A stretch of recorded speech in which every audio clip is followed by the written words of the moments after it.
as accessible with those that are visiting or are local. I And like some of the locals don't know that there are that many Colorado wineries, for instance, that are on the up and up. Yeah. And so let me ask you, while I got you on the topic of it, how do you feel, obviously we kind of talked about it before the episode, and y'all can see it on the Mile High Live video series where we met with Pat from Sauvage down in Palisade, but how has the Colorado wine game been? It seems like we're starting to kind of figure out our place in the world. Like we're finding what grapes fuck around and what don't. It's certainly a remarkable feeling to be part of a group of vintners and growers that are really pushing the envelope and excelling the region as a whole and doing it as a community, if you will. It's a lot of fun. And in the past 5 years, I've only lived here 6 in Colorado, and in the past 5, it's certainly I've noticed in visiting these tasting rooms in not even just Palisade but Boulder and elsewhere. It's some really good wines being made. I mean, shit, y'all are doing it in the fucking Bubbles barn back here. And, like, everybody knows that we're big natural fans here on this podcast. Me more so than Chris. He's more of the old world vibe, but he appreciates a white wine more. And y'all have kind of done it very well, and Pat as well, and some others in the Colorado have started to find that sturdy balance, just like Nate was talking about with food and booze and approachability with having the refined opportunities there. How have we found the balance with, grapes that we're dancing with, like what's playing well, and then what also plays well in the community and like what's been favored by the crowd? That's certainly seems to be the challenge as we have more interest in folks, buying a vineyard or revamping an old winery. I watched the movie with Matt Damon about buying a zoo. I understand you can get in over your skis real quick. No, but I mean, a lot of these folks are really, they come in with such impassioned intention, and they're making some really remarkable wines. And so it's an exciting time to be part of the Colorado wine scene. Ordinary Fellow kind of comes to mind when you think of that. People coming into the game like Ben and his wife, who he's came one of from the original Denver, and then went. He's one of the original urban wine. Oh, really? Pioneers. Oh, yeah. He was at absolutely. So hats off to Ben. I mean, he's been a pioneer of this industry for quite some time. We talked with his wife, and her name eludes me, so I do apologize. Maybe Beth? No, I don't know. But we were eating at Le Snack over there, and they were talking about, they're like 2 years ago, we got the fuck out of Denver, and we were like, let's go do this thing. Right, so they're doing some growing over in Washington. We're doing some really creative stuff with their barreling and their processes here in Colorado. So it's awesome that, folks are kind of all rowing in unison, but also kind of finding their own path in the same way. Yeah, and to circle back around to the question about grapes, I mean, it is difficult when you have cold weather events that will arise. The October frost of 21. Ruin an entire vintage. So there's definitely interest in planting more of these colder hardy varieties that can withstand colder environs. And we're researching that. And a lot of other wineries are certainly following suit and using some of these cold hardy varieties. I love it. Yeah. And Nate, so when y'all are looking for, you mentioned you have nearly 40 fucking vendors at just Vail. We hadn't even started to broach the topic of Breckenridge, which Ty and the team will be there as well. Absolutely. But how do we try to get a variety of winemakers, people that are doing it in funky or different ways, people that are representing, like woman-run, wineries? Or are we trying to get some that are carbonic and some that may be like, old world with yeast and sulfites? Like, how do we go about the process of picking those that really can show a range of the wine world? Yeah, absolutely. Like I said before, I mean, we really try to look for whoever wants to come. We want to get the best variety we can. We encourage everyone to bring stuff that's not released yet, like we're trying today at Carboy, or other different wineries that might have a more unique wine that's not as popular. It's a limited release. They saved a couple bottles from the last year. So we really try to encourage everyone to bring that wine or two that they don't normally serve. Pops. That shit that pops. There you go. You can say it. To round up what I just said. Yeah. Yes. We're eloquent here on this. Exactly. But to round it out, I mean, y'all have a medley of events going on. After Vail Wine or the Vail Wine Classic, we have fucking Oktoberfest right after the fact. Like, y'all are going bing, bang, bam, boom. Yeah. August, September is a crazy month for us. We got Burger Battle, Vail Wine, Oktoberfest, and then Breck Wine. So it's a crazy lineup so for us. the Breckenridge Wine Fest, the dates on that again? That is Breckenridge Wine Classic is September 15th through 17th. Yep. So do we take the same methodology that we use in the Vail Wine Classic and just try to kind of treat another fun community up there that's a little bit, more in the wine scene? You have nice restaurants like Rootstock and Maddie Valter's doing great work up there. Do we try to appeal to those communities and then encourage, folks that maybe are outside the world to come enjoy one of your favorite mountain towns? What made us pick Breck, and what are some differentiators? If someone goes to Vail, should they also come to Breck, or how does that work? Yeah, absolutely. So whenever we come into a mountain town and do a wine festival, we want to embrace the town. So Vail, like I said, we work with a lot of local restaurants and sommeliers, wineries. There's some great ones up there in the mountains. And then same thing in Breck. So we'll partner with a lot of great restaurants. Carboy's up there. We're doing a hosted dinner with you guys. So I think it's called Wild West Wines. So doing local wines. And then you guys are kind of showing off what you guys can do up there. So, yeah, kind of partnering with all great local partners. They're both wine festivals, but they are very different in what they have to offer. We try to get into the town and kind of drive into what Breckenridge is versus what Vail is versus what Park City is. And the Vail event is a bit more expansive from you have 40 wineries. Yeah, and so the Breckenridge is a little more intimate. Yep, a little more intimate. Oh, hell yes. Yeah, so each, and this kind of going back to where we started with COVID, kind of your disease? A great, you need to tell us exactly. that. I'm going to cough all over you.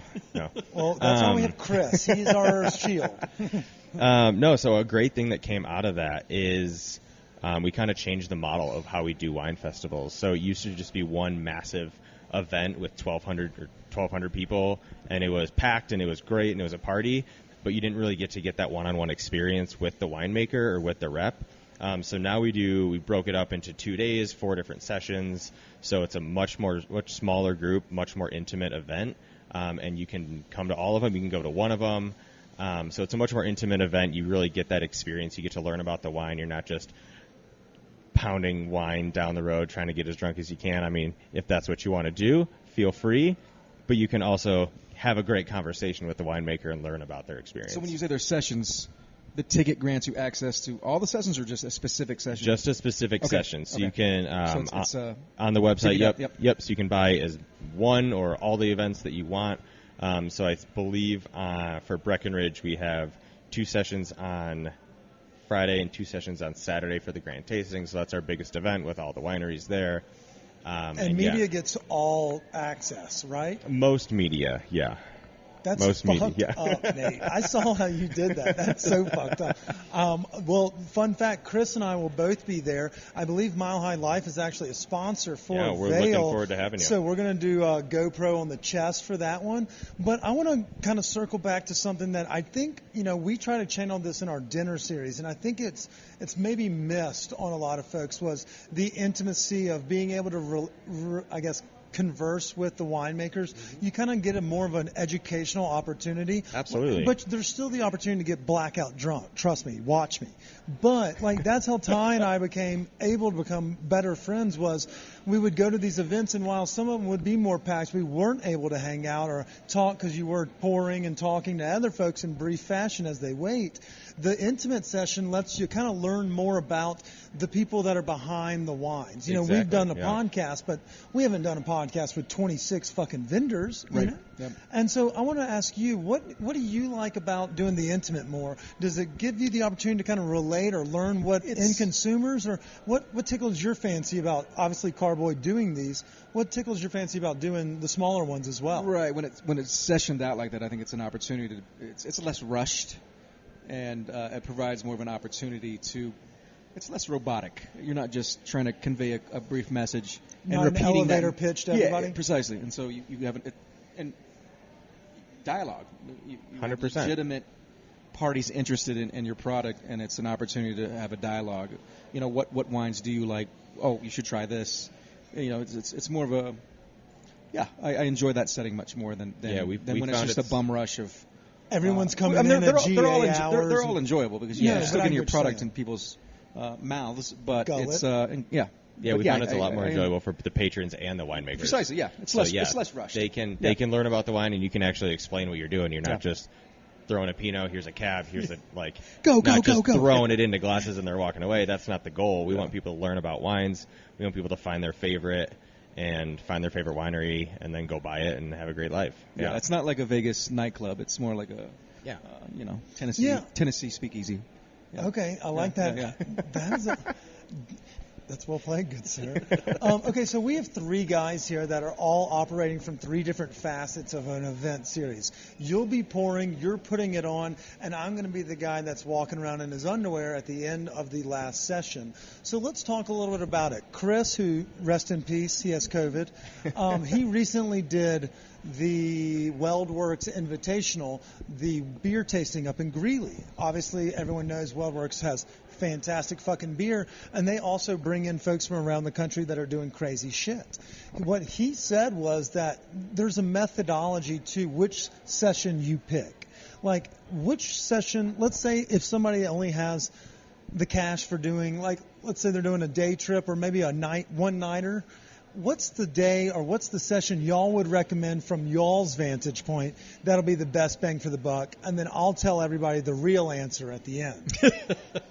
I know my answer. Okay, what's yours? Since I would do an afternoon sessions on a Friday or Saturday, whatever day works better for you. So do the afternoon session and then go into town for your favorite restaurant and have dinner there. Okay. And then, Tyzok, as you see, crowds are coming, but you get the opportunities to talk with the end user. If somebody wants to learn more about the wines, or if they want to maybe have, a more direct access to pouring, what's the aim? From my opinion, on the vendor side, I find that the morning crowds are less. They're more docile. That's a great word because it's the blue because they're not day it's drinking. The they're people. Day drinking, but it's a paced out. I think those that show up to the second session are already day drinking, so it's a bit more rambunctious. So it depends on what type of vibe you thrive in or want to be surrounded by. The second set. And I couldn't agree more. We did that in Palisade. We pregame, had mimosas, snacks, and then we were like, all right, let's go tear about some vineyards. So I think we're all on the same page that if you look for that afternoon wave, because there is a wave, I think they go noon to 3, and then there'll be one that's like a gapper from 4 to 7 or something along that 11 to 2, whatever. Y'all fucking got the point. There's 3-hour gaps. The second half is the way to go. Do you have the schedule in front of you? I don't have it right in front of me, but there are 2 sessions per day. There are 2 sessions. All right. He was very close on the timing. Yeah. I don't have it off top. But there is a morning and an afternoon. There's an afternoon session, and then there's an evening session. I went through the same process because I'm no different than anybody else. There you go. I'm definitely going to hit up y'all's PR rep to make sure that I have access to all events. All access, but you do. They give you pick what day if you wanted to do single days or if you wanted to do the full weekend. Yeah. You can pick sessions. But if y'all want to join me, I will be at all events for Vail and Breckenridge. Both, I'll do Thursday, Friday, and I'll be doing Saturday mornings. And then I'll probably sneak out Saturday afternoons and go on home. Just look for the man in the chartreuse suit. I will be wearing an interesting colored suit one day, but I also have this badass Oshkosh Bagosh looking overalls that's striped. And also linen? It is linen, it stops at the calf, so it doesn't go all the way to the foot, so it really shows off my lower leg hair and my white sneakers. So it's like an Oshkosh romper. It's exactly that. Perfect. And you'll see my girlfriend 80 yards away. Yeah, we got her VIP tickets, and then... Yeah. GA. Yeah. That's totally GA. Okay. Yeah. Okay, so we've done very well. For those that wanted to buy tickets for the Breckenridge Wine Classic, did I name it right? Nailed it. Fuck you just add a .com at the end and you're there. And then don't forget Stoner gets you 10% off the tickets. It's unlimited drinking. They can't kick you out if they can't catch you. So if you put on a little lotion or a little olive oil to help get the tan, they can't kick you out if they can't catch you. So come catch a fade with us. It's a summer gauntlet. We kind of teased a little bit about, the fun events and fun festivals. But let's talk about shit that's going on around town. Obviously, I'm going to ask you to take your work hat off, Nate. You've done a good job. Thank you. I'm pretty sure Emily's proud of you. I think your company's going to keep you for at least another couple weeks. I was informed I need to plug our summer seltzer soiree. This is where we're going. We're going summer back, seltzer. We're back in town. We're talking Pardon here. me. Yeah. Pardon so me. it's not just TPP that's throwing great events. I hate to